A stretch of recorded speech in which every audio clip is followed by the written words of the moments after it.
This video is brought to you by MoviePalette.com and enter ROOM15 for 15% off of your palette.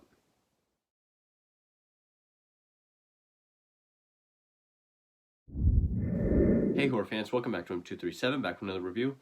As I continue my run through of films based on real life serial killers, and this is actually a film I had never heard of. I did not know this film existed. It's from 2017, it was completed in 2014, released in 17. I guess limited copies were made, and I read in some reviews that people never got their copies, but I would like to own it if that's not true. But yeah, I found this on the playlist I've been looking at on YouTube of real life serial killer films, even though I think it's used kind of loosely in that playlist.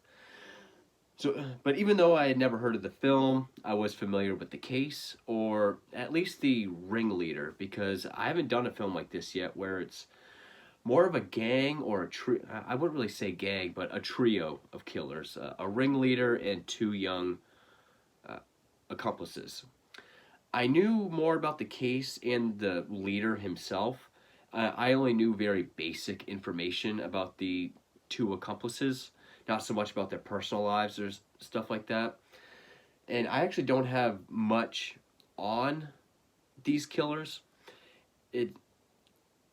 It's based on the Houston mass murders, which I know kind of makes it sound like a shooting, because it takes place during 1973 when the term serial killer wasn't even a thing yet. So they just called it mass murder.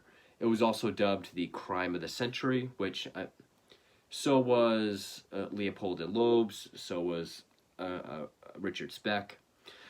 But this was, at the time, the most heinous serial killer case to hit America. And it was in Houston, Texas, and it is the Dean Corll Candyman case with his two teenage accomplices, Elmer Wayne Henley Jr. and David Owen Brooks.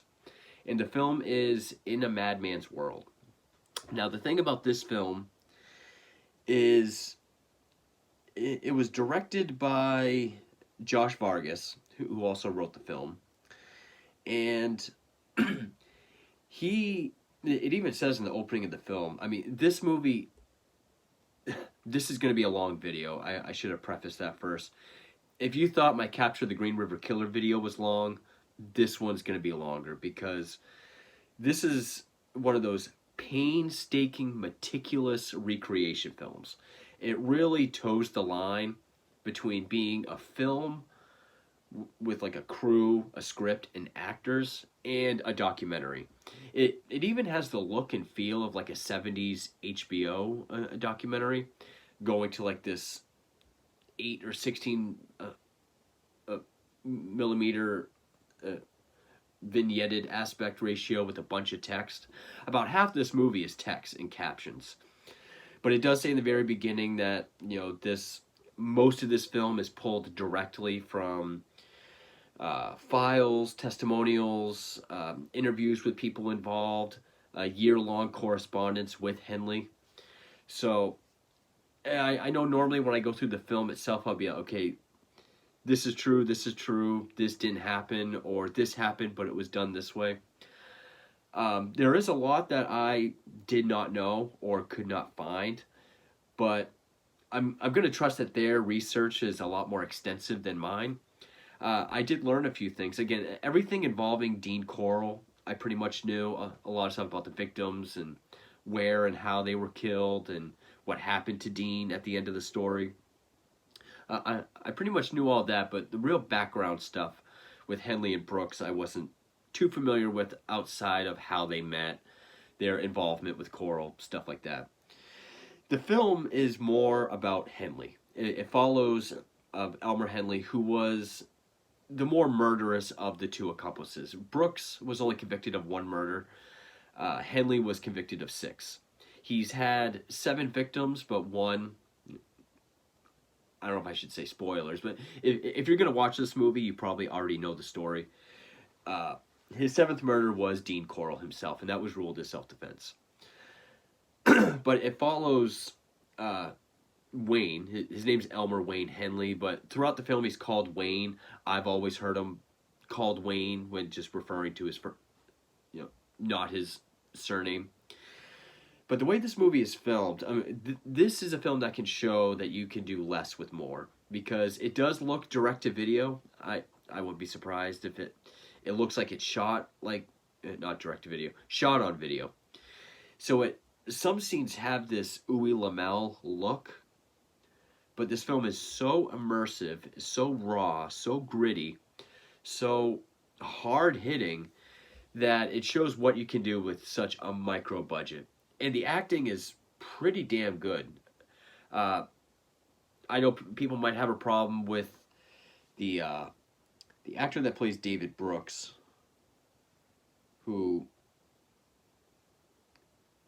Bobby Howarth, because I've seen reviews where there's a character with a really dry dialect, like, "Hey Wayne, so Dean wants us to go to his house." They think that's bad acting. David Brooks is supposed to be a burnout. And there is a scene where he does get to really act and shout and emote, and he does do a good job. It stars Chris Bynum, if I pronounce that correctly, as Wayne Henley. He kind of reminds me of like a Michael Pitt type actor, who I know he played... he was in the Hannibal show. He played Mason. He was one of the actors to play Mason. He played Kurt Cobain in Last Days. He kind of reminds me of him. And Joe Grassafi plays Dean Coral. And he is very effective as just this child, teen, predator, torturer, murderer, creep. And just the way with some of his line deliveries and the lines he says, I mean, he is very effective. He kind of reminded me of like a Richard Brake type. Because especially when he gets that big grin and he's being sinister, he does remind me of Richard Brake. But this is also the final film appearance of Marilyn Burns, Sally Hardesty from the original Chainsaw Massacre. Her final film role. I think some people say that as Chainsaw 3D. This was completed in 2014, the following year. It's a very, very bit role, but it's always cool to see Marilyn Burns. I mean, a lot of times it's in scenes where there's no audio, kind of like the home video looking portions with all the text. But she does get a scene with dialogue, and I don't know if it's a reference to her being in a film actually based on a real Texan serial killer, rather than a film inspired by a serial killer that takes place fictionally in Texas. I don't know if that was done on purpose. No one else I really recognize. Sarah Gaston played Mary Henley, Wayne's mother. She looked familiar, but I could not place her in anything. And so yeah, it has this very shot-on-video look. It does go back and forth a lot between how it normally looks and then going to that vignetted 8 or 16 millimeter home video footage. Now, is that fully immersive? No, you can definitely tell it's like a filter. And even when we're actually watching the film, even through the shot on video look, that looks a bit more immersive than the 8 or 16 millimeter stuff, even though I love that aesthetic. I'm just going to look real quick to see. Nope, I haven't seen her in any of these things. But anyway. And I would have to say this is one of the grittiest, most raw. I'm probably going to say raw a lot in this review.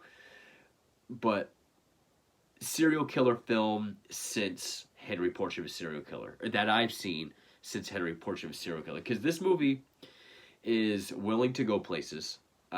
Keep in mind, the victims were all between at least 15 and 20. They were mostly teenage boys. They did endure some horrific sexual torture and sexual assault before being killed. It never goes full on exploitation. You're not going to get like a Serbian film type scenes, but it toes that line. And with what it does show, and just with this gritty, shot on video, documentary look and feel, it literally feel. You can also think of a film like Man Bites Dog, where imagine Man Bites Dog, but the documentary crew is not acknowledged. This, it's so convincing that it feels like a fly on the wall documentary crew that's never acknowledged. And the scenes involving the victims are, again, it doesn't go full on most shocking, disturbing, Serbian film type material, but it toes that line, and it's right on the line of being, very matter of factly and exploitative. Again, I don't find it exploitative, especially since they're trying to tell the story as true as possible. But it has such like a matter of fact feel to it. Like, yeah, this is what happened. This is what these people did. This is how it played out. Now you're gonna watch it. It doesn't really feel like they're amping anything up for effect. They're definitely not glorifying anybody at all. I mean, the character of Dean Corll is so despicable in this film. A lot of people think that just because a serial killer movie comes out that it's going to be glorifying. No, this is as hard-hitting, raw, in-your-face that it can get, that I've seen so far, and based on a real-life serial killer. Which, connection to Henry, that's more of a fictionalized week in the life of Henry Lee Lucas. This is covering main events of Henley's involvement between 1972 and August 8th of 73. And told, again, as factually as possible, which I really appreciated. I'm a huge sucker for historical accuracy in these films. There was a lot that I was unable to research or corroborate, which I'll get to. I'm assuming, or I trust their research was definitely more intense than mine was. But there are some books I'd like to get, like The Man with the Candy by Jack Olson. That's probably the biggest book on him. Because he was also known as the Candyman or the Pied Piper because... Candyman because he liked to give candy out to kids. Pied Piper because he would always lure or have Brooks and or Henley lure the young boys to his home. And as I said before, the term mass killers now would mean like a shooting or a bombing or something like that. So you won't find them in books like this. But other than like the massive encyclopedias that have everybody, which I have a ton of, I did find chapters. There's not one of Corll in this, but there's one of Henley. I think Corll and Henley are both in this one, and Corll is in this one. So I do need to get more books on them. So now I got to get to the text, because this also makes it feel a lot like a documentary, because like half the film is text. It is... You will sometimes get 3, 4, 5 frames with 2 or 3 paragraphs on it at a time. It'll just keep going. That when I took my notes, and this is probably the most notes I've ever had to take for one of these films. A lot of times it is put to the action, but most of the time it is with that home video look. They do recreate a lot of footage or photos that I've seen. It was actually filmed at some of the homes that Dean Corll lived and where the crimes actually took place.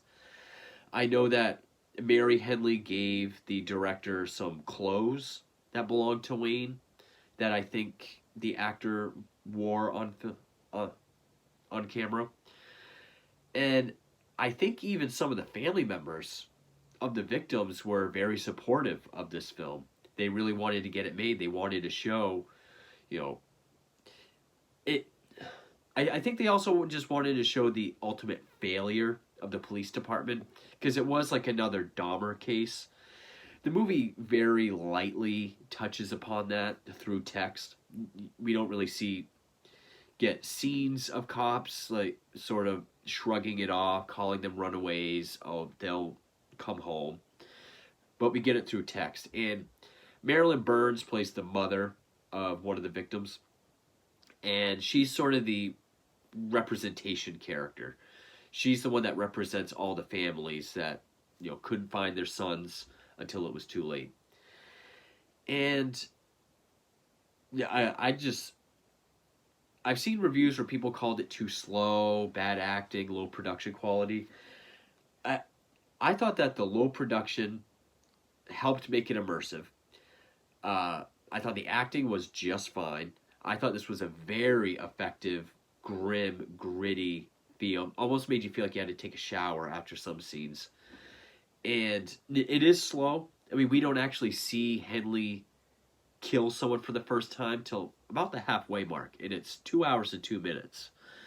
But it is this insidious buildup that is factual, but it also works for the narrative that, just this troubled kid dropping out, meeting this other stoner dropout, meeting a friend of his, an older man who makes money from him, finds out, oh, it's stolen goods. Are you willing to do that? Yes. Oh, those stolen goods are actually people. Oh, they're actually children. And just this build up. There's always this foreboding sense of dread throughout the entire film. And as the film goes on, the tensions get higher between the three of them. Another thing I noticed is the opening credits has this very 70s grindhouse feel to it. I mean, like the title comes up, it just pops on with all the copyright, which I'm a huge sucker for that too. I love those 70s style title cards and credits.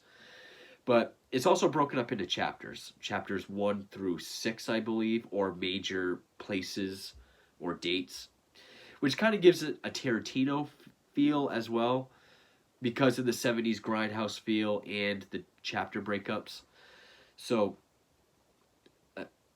kind of a bit of a Tarantino vibe, but it definitely makes the film more immersive. I mean, you really feel like you're brought into this awful world of these three man and two young men.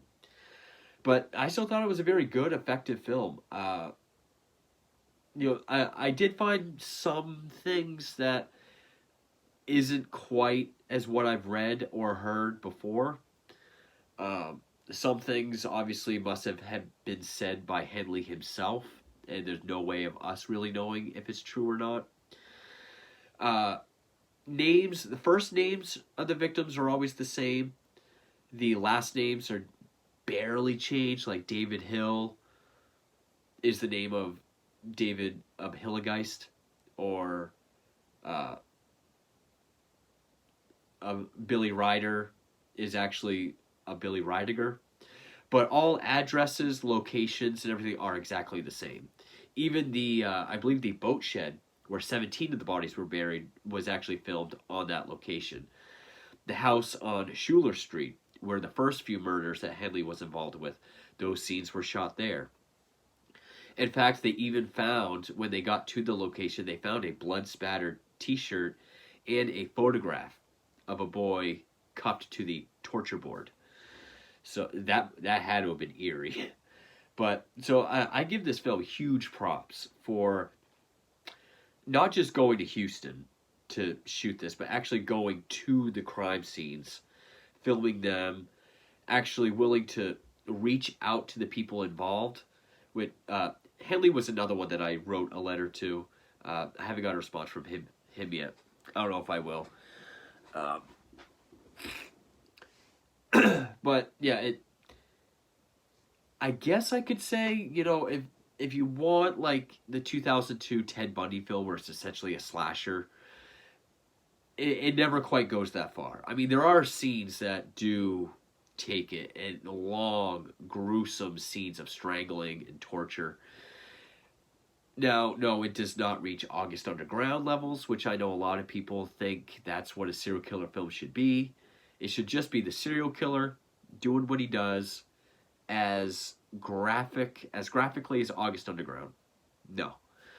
You can have that as long as it's accurate and uh, as long as it's effective. And I thought this film was just as effective in its own way as Henry Portrait of a Serial Killer. Now, I like Henry more. I do think that's a better film, but I really admire the painstaking, meticulous research, attention to detail, which again, not everything is 100% accurate. That's always going to happen, but it's something I really respect. Now, it the visuals are very immersive as far as feeling like 1972 and 73. But some of the scenes, like, you can definitely tell there was no hair and costume people. Because, like, there's this one young male character that looks like he's wearing, like, an American Eagle polo with, like, the emo haircut. Very modern looking people. Uh, I think the actor playing David Brooks, if you remember Anthony Rapp from Dazed and Confused, the long, straight-haired kid with glasses. He kind of reminds me of him, but it definitely looks like a wig. Some parts of the film do look and feel cheap. Like I said, some of it even looks like an Uwe Lamel film. But there is this constant feeling of just foreboding, dread. It gets very uncomfortable at times. The performances specifically of uh, the guy that plays Wayne and the guy that plays Dean. Those two performances especially were effective, especially Dean. I really bought him as this just sadistic predator. Uh, Wayne was kind of hit or miss at first, but eventually I thought, okay, this guy actually is playing this character well.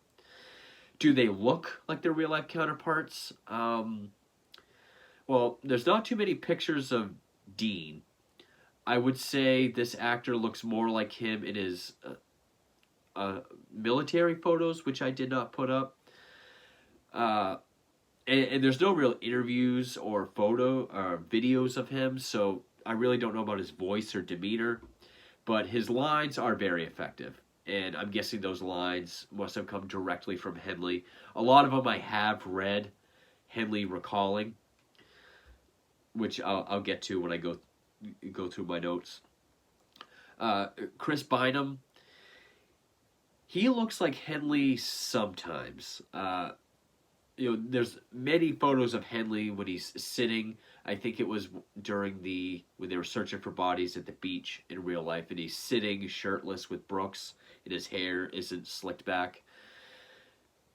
That's what he looks like, Henley. When Henley is like being arrested or on trial and his hair slicked back, he doesn't quite look like him. The guy that plays Brooks, and I could not find a photo of the actor in costume, but yeah, long straight blonde hair, glasses. I could see him as Brooks. But other than that, I would say that the guy who was also in Game of Thrones, who plays Henley on Mindhunter, definitely looks more like Henley than Chris Bynum does. But Chris Bynum does a fine job. So I'm not sure what else to say. As far as the graphic content, it definitely pushes it right up to the line. And then it'll either cut. You can even tell that some of the editing is very meticulous. Now, not all of it. There are some faux pas. There were a lot of grammatical errors and typos in the on-screen text.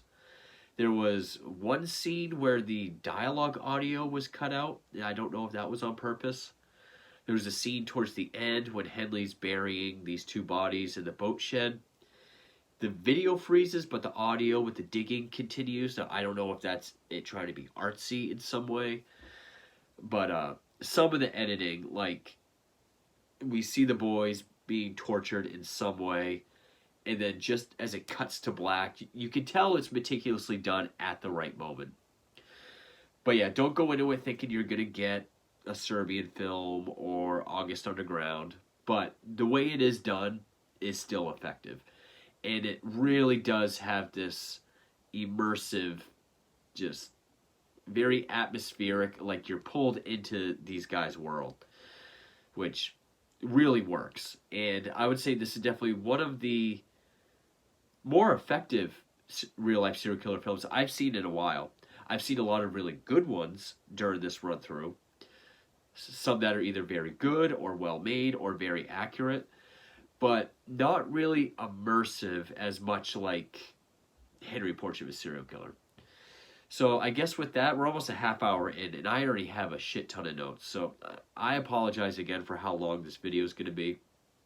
But so yeah, I guess we'll get to the clip notes and the summary, and then the film itself. So again, brace yourself because it's going to be long. So as always, I like to give a brief summary or a brief clip notes of the killer that the film is based on. So Dean Corll, aka the Candyman or the Pied Piper, was one of the most notorious serial killers in the state of Texas.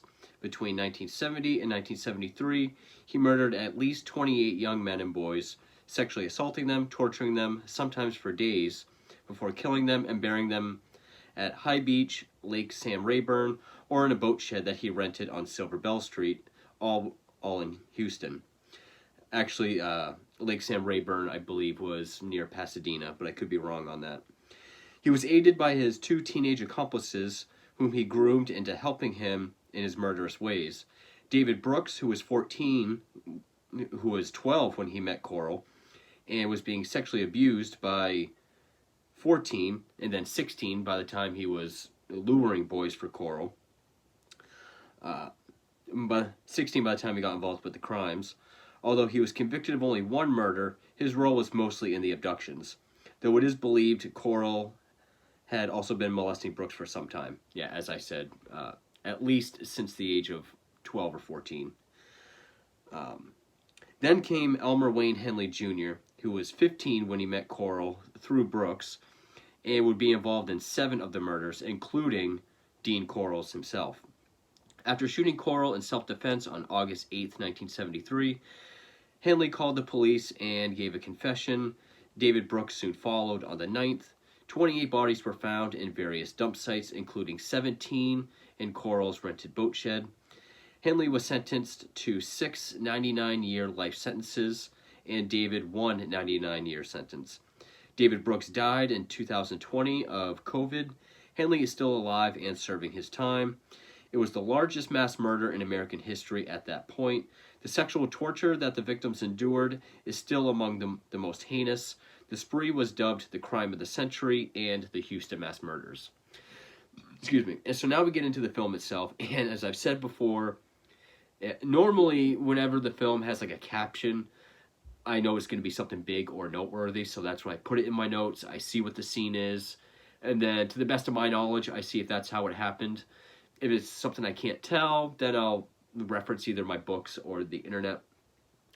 And yeah, like I said, at least half of this movie is all captions. It feels like an old HBO documentary. So just for the sake of telling the difference between what was on screen and the action that's happening, I'm just going to say quote when there's on-screen text. And again, Crime of the Century has also been attributed to Leopold and Loeb, to Richard Speck.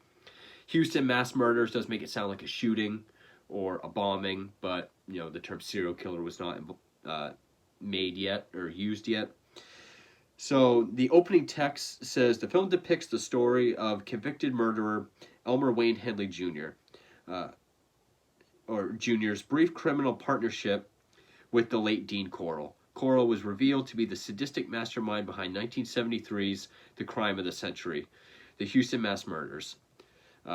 Obviously, that's true. Corll, ultimately responsible for the murder of 28 boys between 70 and 73. Henley was involved in 7 between 72 and 73. And David Owen Brooks, who was convicted of 1.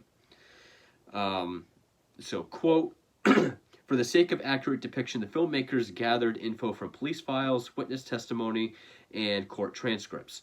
This included numerous interviews and a lengthy correspondence with Henley over the span of a year. This experience offered extremely valuable insight into this horrific and, until now, mysterious case. Certain sequences were filmed in key locations, including actual crime scenes. I don't know if all the homes were ones that Coral actually lived in. I do know that the house on Schuler Street, which were the first few that Henley was involved in, those ones, I know that's the house that it was filmed in. Damn thing. So the first shot is, I'm guessing Coral is stripping down and a boy and girl cuffed.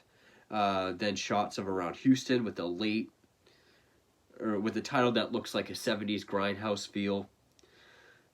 Really immersive. And as I said before, it's broken up into chapters, which even further kind of gives it that Tarantino meets Harmony Korine type feel. Chapter 1, Houston, Texas, 1972. Quote, Wayne Henley resided in a low-income suburb of Houston, known as the Heights, with his mother, 3 brothers, and grandmother. His mother had recently divorced his father and staying with her mother until she got on her feet. I do know that they divorced in 1970 when he was 14, and he would eventually drop out of school at 15. Quote, the Heights, known as the oldest neighborhood in Houston and notable for a lack of police presence, so much so that Bonnie and Clyde were known to have hidden there. To the best of my knowledge, that's a myth. I do know that if you take the Houston tour, there is a house that they'll point to. But from stuff I've read about Bonnie and Clyde, Houston doesn't really add up in a lot of the timelines. So I think that's more so become maybe more of a myth than anything. But then again, I'm sure their research is a lot more stringent than mine. Quote, Wayne intended on helping his mother with the bills and worked part-time at the Welco filling station and did odd jobs around the neighborhood. True. He had also been involved in the search of a missing boy named David Hill, whom he had known his whole life. He would often stop by Mrs. Hill's house to see if there were updates. Now, obviously, David Hill is based on David Hilligast, or Geist, and Marilyn Burns plays Mrs. Hill. Again, she is like the representation character. A lot of the scenes is with her, it's either freeze frame or no audio, so like the home video type footage. But she does have a scene, and it's always cool to see Marilyn Burns. I must mean David Hilligeist, who was 13 and one of Wayne's earliest friends, who went missing May 29th of 71, along with Gregory Malley Winkle on their way to a swimming pool. Quote, Hill's parents had taken a trip to Mexico upon a tip that David had been seen there. I'm guessing that's true. I put everyone looks modern because I know his name's Elmer Wayne Henley, but he's always addressed as Wayne. I think everyone's always called him Wayne. It shows him with some of his friends, and the one guy looks like a modern polo with like the emo haircut. They didn't, I know I said this before, but it popped up, so didn't do a totally good job on everyone's hair and wardrobe. Quote, despite the promise he made, because his mother convinces him to continue school through the rest of the school year because he'd been skipping, which is true. He was truant quite a bit. Quote, despite the promise he made, he continued to skip through his 7th grade year. It was while skipping school that year he was approached by a boy named David Brooks. True, that is how they met. And David Brooks was a year older.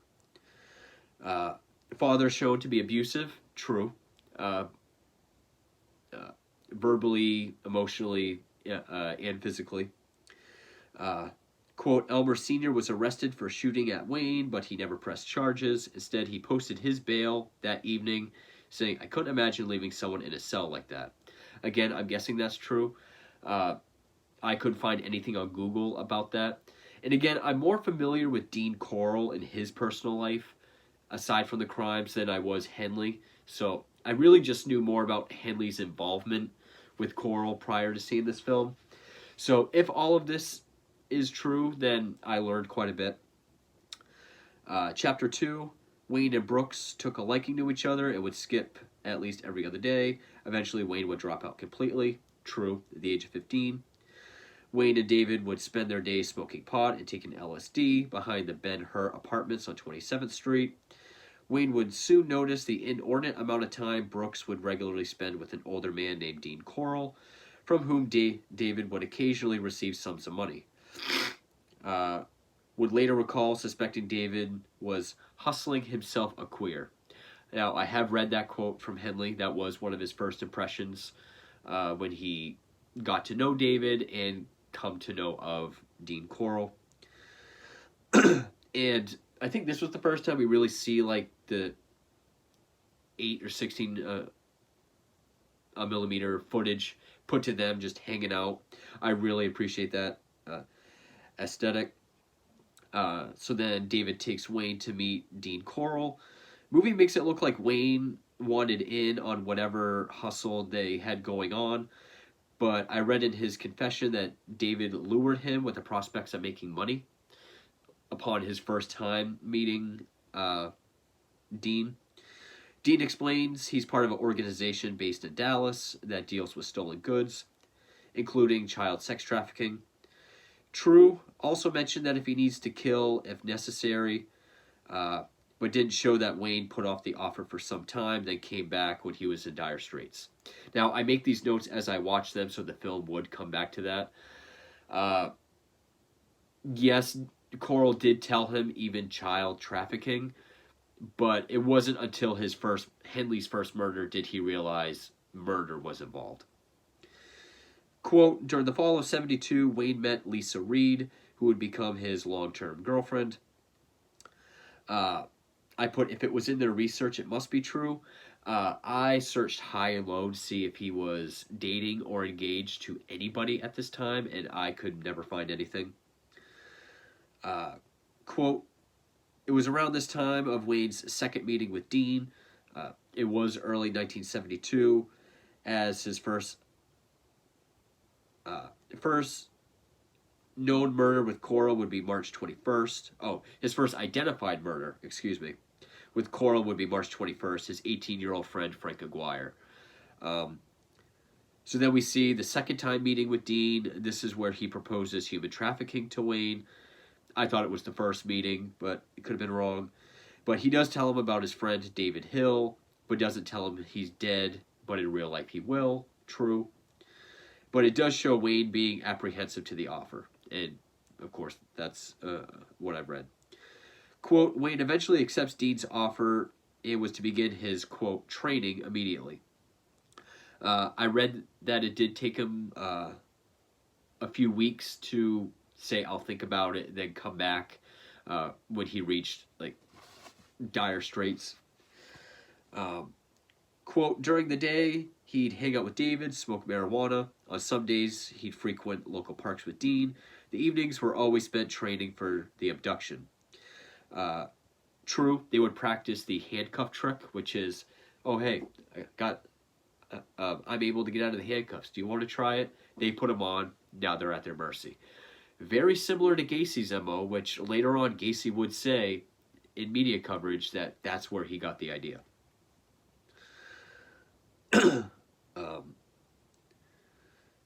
Shows this in a montage of some more of 8mm type footage. A lot of this movie is as well, which really makes it look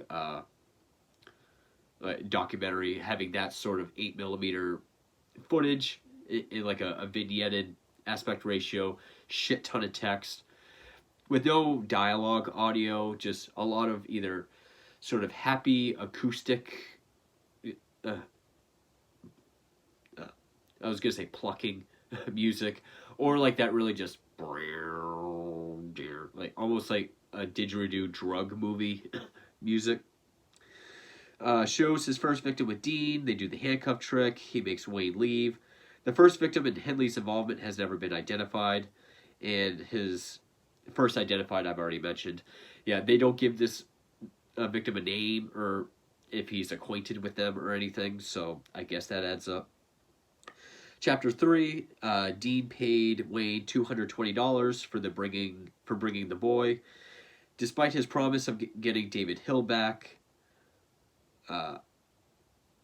if Wayne brought a replacement, because that is what Dean said. Hey, David is in California. This woman paid for him, but maybe if you bring me another one, then you can get David back. So, uh, despite the promise, the abduction was never brought up again. I always read that it was $200 a boy that he got paid, or for that boy at least. I don't know if the details were a bargain for the real life David, but if it was in their research, quote, this would be the only time Wayne saw money from Dean. That I did not know. I read he got paid $200 every boy, and then I heard he got paid between $10 and $200 every boy. So that I don't know. Quote, around this time, he moved in with Lisa and was rarely at his grandmother's with his family. Again, I never saw anything on Lisa. Quote, this is also when Dean moved into his apartment at the corner of Schuler Street and Washington Avenue. True, the address was 925 Schuler Street. And Coral would say Henley got involved when... Excuse me. Coral would say Henley got involved when he was in his old apartment just prior to moving, so that adds up. Which I think that meant to say Brooks. I think Brooks was... Brooks said Henley got involved just before Dean moved to that house. Quote, most of the crimes would take place at this location. I know of at least 4 that happened at that house. And I do believe that this is the actual house that they filmed in. So then this chapter is Schuler Street, which, quote, within a week from moving, Dean invited Wayne and his friend Frank over for a drink and smoke. Yes, that was March 24th, 1972. Frank Aguirre, age 18. It shows Dean in slow-mo reaching over to grab the boy and then dragging him and forcing the cuffs on him and forcing Wayne out of the apartment or house. I read that they tricked Frank into putting the cuffs on himself, and then he was dragged into Dean's bedroom and Wayne was forced out. But it does show Wayne trying to talk Dean out of it, but that's when Dean tells him of the fate of the previous boy, and now he's going to do the same to Frank. And he tells him in a very... this is one of those scenes where the actor really plays a creep very well, because he's so matter-of-factly, where he says, like, well, do you remember the last boy? I fucked him, and then I killed him, and now I'm going to do the same to him. He's way more convincing, but very creepy, well-done scene, which, true, Dean did tell Wayne this is what's happening. David brings Wayne home and leaves Dean to do his thing. Quote, Frank was buried in a shallow grave on High Island Beach when Dean returned home from work. True, a number of the bodies would be buried there. I think at least 8 were found there. Quote, Dean and David dismantled Frank's car and sold it for parts. True. Quote, news of Frank's disappearance spread through the Heights. Wayne helped with flyers, only to rip them down at Dean's request. Also true. And I couldn't get the make of the car that David drives in this film. It is an older black car. I couldn't see if it was a Corvette, but Dean did buy David a Corvette in real life. I think it was a 1970 Corvette, as sort of a bargaining for keeping him quiet. A boy named Mark shows up at Dean's, knows Wayne, and days later he's persuaded by Wayne to come by Dean's with the promise of money, as Mark trusts Wayne. I read that Wayne and David both persuaded 17-year-old Mark Scott, who was another friend of theirs, to join a party at Dean's, where he met the same fate. It just shows all 3 of them grabbing a hold of him, cuffing him, stripping him. And this is when the movie really starts to, show what these guys are all about. Dean walking in, just saying real creepy things like, oh, what a sweet boy you are. And just, look how scared he is. After he's stripped down, like, just licking his back. It goes there. Uh, and they all carried him to the back room. True. Quote, that night Dean made Wade sleep at Mark's feet to keep him from escaping, but he said he couldn't sleep due to Mark's crying, as the film shows. True. I know Wade gave a detailed confession as to what happened, but I haven't read the whole thing. But I do know that the following happened, which was they wake up. He was able to get a knife throughout the night. He holds Wade and Dean at knife point. Uh, Dean tries to talk him down. Wade leaves the room, comes back with a gun, and puts it to his head. And they're able to subdue him, and Dean has Wade strangle him in a very brutal way. I mean, knocking the wind out, like dropping his knee on his back, and then just strangling him. Quote, Wade later recalled that Mark's strangulation was one of the most mentally and physically exhausting things I have ever done. I've read conflicting things from Wade, saying that he was haunted and disturbed, quotes like this, but I've also read quotes where he said, you gotta love what you do, and I did. If you don't love what you do, then you go insane.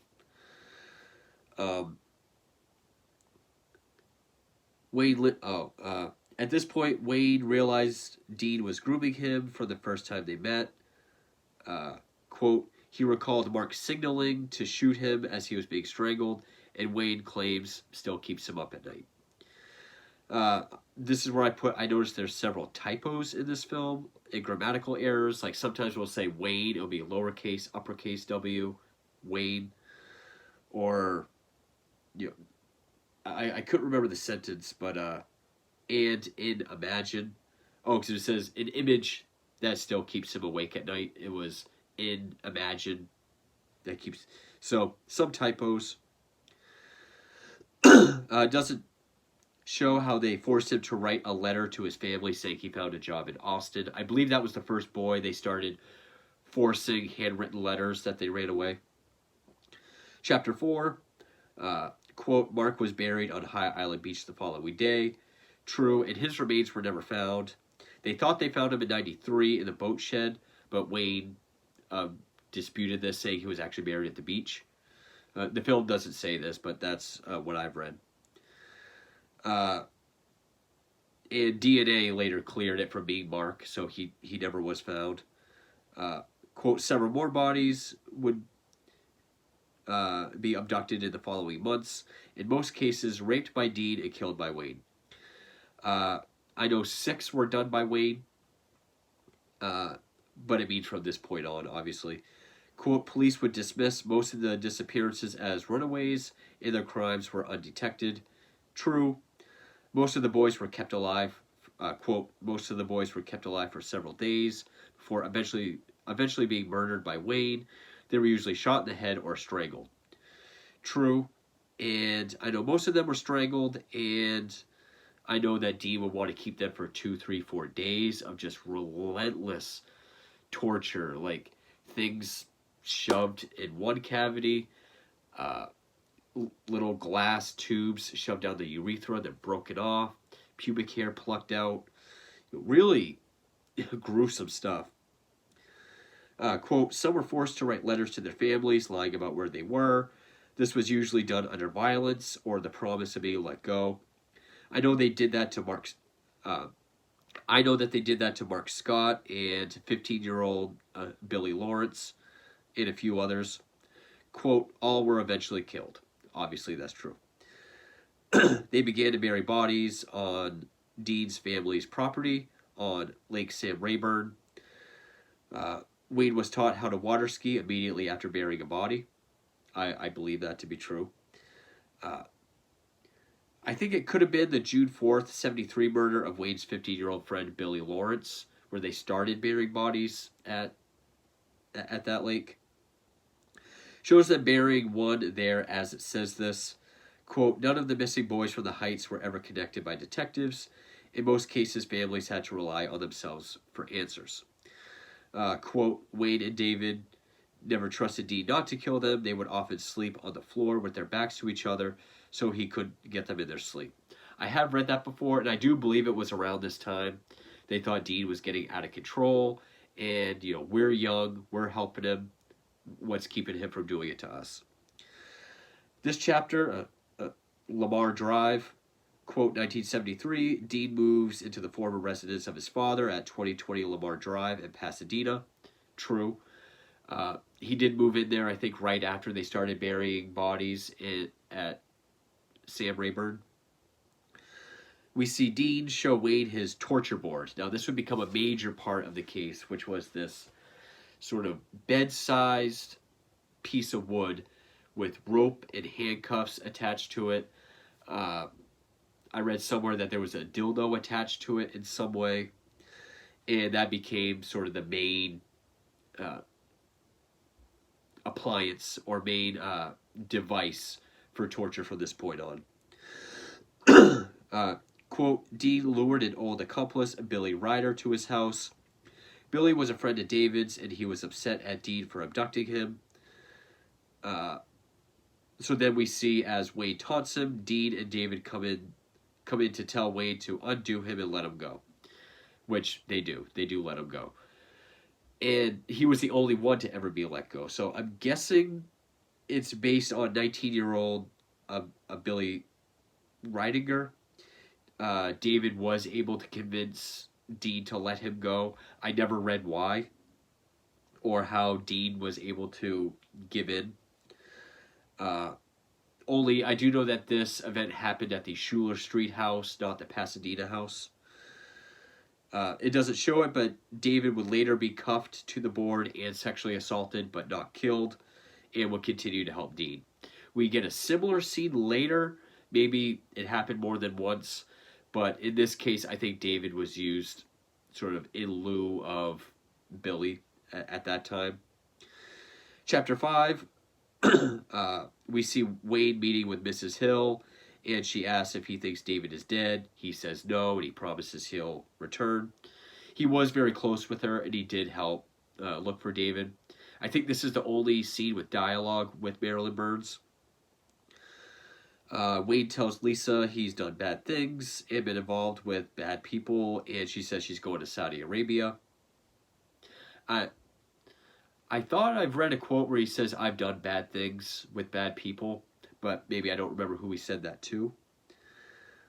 Then we get this weird cut, and again, I don't know if this is an artistic choice, but like it shows Wayne and David sitting together on the couch, and then David starts to talk, and we get the audio, like the score, the sound effects of like walking around, but his dialogue is cut.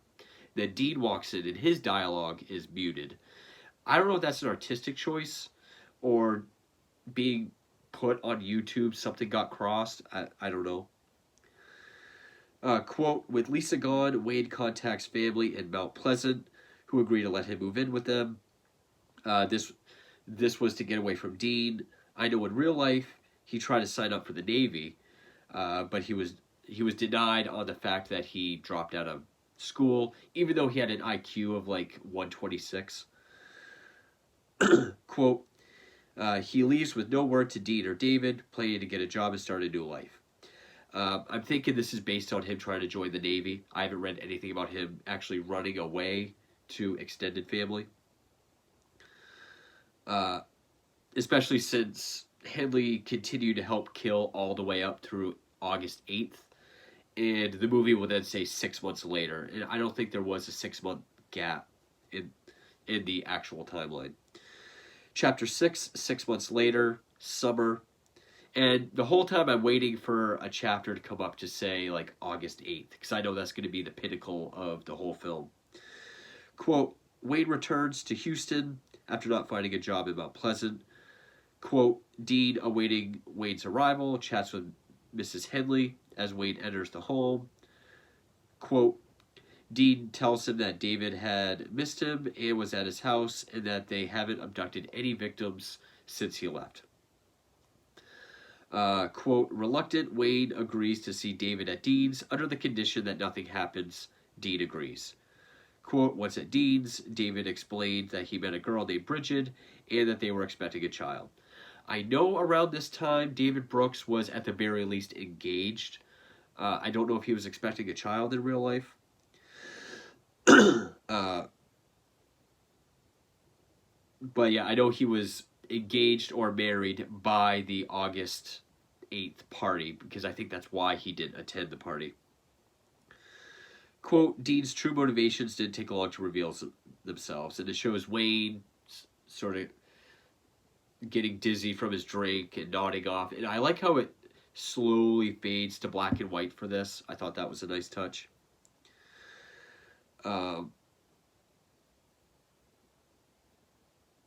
Wayne wakes up cuffed to the torture board, which I thought this was referencing the August 8th party where he's going to get him his self-defense. But really, this scene, he's cuffed to the board. Dean tells him, like, you think you can fuck with me? The conversations you and David have had about me killing you? Yeah, David sold you out. But Wayne bargains, what if I get you another boy? Will you let me go? He says, yes, I want David. I don't know if this ever happened. But, so he lets Wayne up. They invite David over. They knock him unconscious. Then he's on the board. And this is the scene where you get to see the actor actually act. Because throughout the whole movie, he's like, so do you want to go to Dean's? Okay. People always make fun of my hair. Which I know people hate dry acting, but he's a burnout, so it made sense for me. And he does have good emotional lines, and he is convincing in this scene. Dean leaves David's fate up to Wayne. He allows him to live, says that they're even. Again, I don't know if this ever happened or if this is in reference to when Dean assaulted David on the board after they let Billy Ridinger go. But it still does show that Wayne and David are both still aiding Dean. It shows them bringing another body to be buried. Quote, David and Wayne realize Dean will probably kill them sooner or later and conspire what to do. True. David says he met Dean when he was 10. I always read he met when he was 12, and he was started being molested at 14. Because that's why he was called the Candyman. I think his family had a candy store when Dean was younger, but as he got older, he always had candy on him, and he always give them out to kids, and that's how he met David. Quote, Wayne decided to help Dean get 2 more boys in order to get the money he needs to leave town. We do see him say goodbye to his brother. This would be the last abduction Wayne would participate in, which that would be the July 25th abduction of Charles Cobble and Marty Jones, both friends of Wayne's that were lured together. So, true. It mentions 2 boys. The last one he was involved in was 2.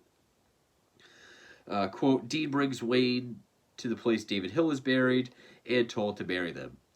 True, they're both buried in the shed as Hilligeist was. We actually see the boat shed. I do believe this is the real boat shed.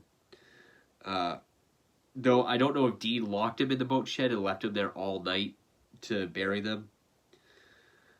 So then we jump to August 7th, 1973. This is what the movie's been built up to.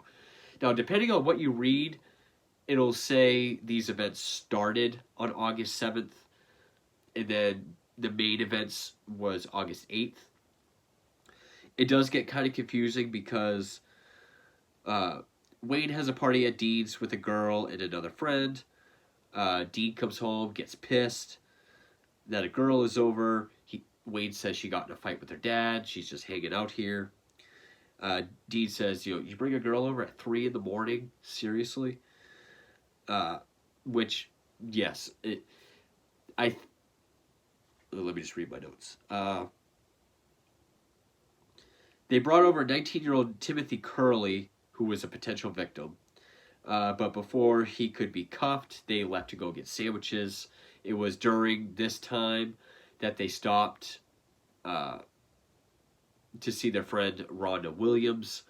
She had a fight with her dad, so they picked her up. Wayne thought she'd be safe being a girl, and he could just hang out with her at Dean's. They did arrive all 3 of them did arrive at Dean's house at 3 in the morning. So technically, I think the event started on the 7th, but being 3 in the morning, by the time Rhonda got there, things started turning not so good for anybody. Was 3 a.m. on the 8th. So it's really the August 8th party. But Dean lets them smoke, drink, and pass out. Quote, sometime around 6:30 a.m. is the estimated time Wade wakes up to find his legs tied and handcuffed. True. Quote, Dean was furious about the girl being brought over and was going to teach them a lesson. He did tell Wade that bringing her ruined everything. I have read that quote. Shows the other two teens bound as well. True. Quote, Dean is on record saying, I'm going to kill you, but at first I'm going to have my fun. I don't know what they mean by on record. I don't think it was ever recorded on anything. I think it's just Wade saying that this is what he said that morning. Quote, Dean drags Wade into the next room, which is the kitchen, to give him the chance to save his life. He tells him if he rapes and kills Rhonda while he rapes and kills Tim, he will spare his life. So they gave them the same first names. He did drag him into the kitchen as shown, but it doesn't show Dean pointing his .22 caliber at Wade's stomach while he made this offer. Instead, I think he's holding up a knife to him. They bring the two in cuffed. Tim is already stripped. Rhonda is not, but Tim is face down. She was face up, as the film shows.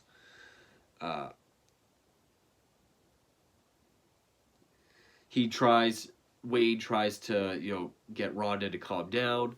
Now, there is kind of a Hollywood scene, because there was a scene earlier in the film when Wade was drunk talking to Rhonda about, like, you gotta live your life according to you, what makes you happy.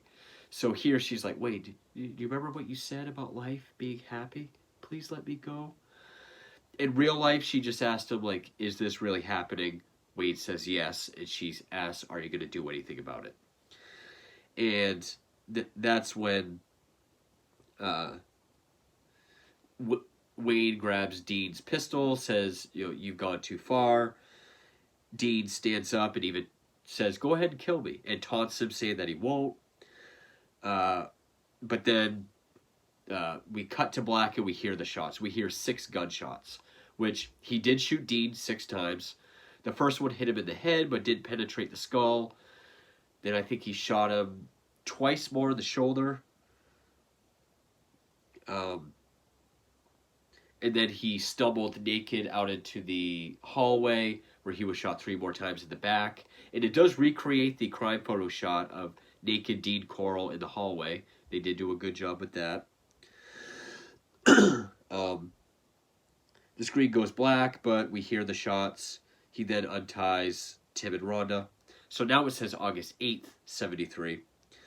I put all of the events actually happened on the 8th, but the party started prior to Rhonda arriving on the 7th. Quote, after untying Rhonda and Tim, Wade helped them out of the room and phoned the police to report a shooting. They encouraged Wade to run, but he refused. He also called his mother, and I have heard this recording where he says, like, Mama, I shot Dean. Quote, Henley was arrested and taken to Pasadena jail, where he was questioned about the shooting. He stated he was done living a lie and wanted to make things right. Wade told detectives about the murders. At first, they didn't believe him. Then he gave the name David Hill, and that he would take them where he's buried. Yes, they were apprehensive to believe him at first, but then he mentioned Cobble, Hilligeist, and Jones, and then that was when they started to believe him. Quote, Henley leads them to Dean's boat shed and informs them about 4 bodies, but is dumbfounded to find 17. That's true. He thought there was 4, but they ended up digging 17 out by the end of August 9th. We actually get real news footage of the boat shed excavation. The picture I showed earlier with Wade shirtless smoking next to Brooks during the excavation, it goes back and forth between the actors doing that and the real life footage of them doing that. So I thought that was neat.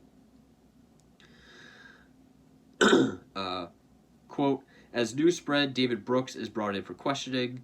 Quote, Mrs. Hill is informed of her son. Quote, the next day, police put Brooks in a cell with Henley, hoping he would encourage him to divulge more info than he was currently sharing. He did give a full confession on the 9th, but he maintained that he wasn't involved in the murders, just the abductions. And then, which the next quote says that he helped Wade and detectives to the burials at High Island Beach. True.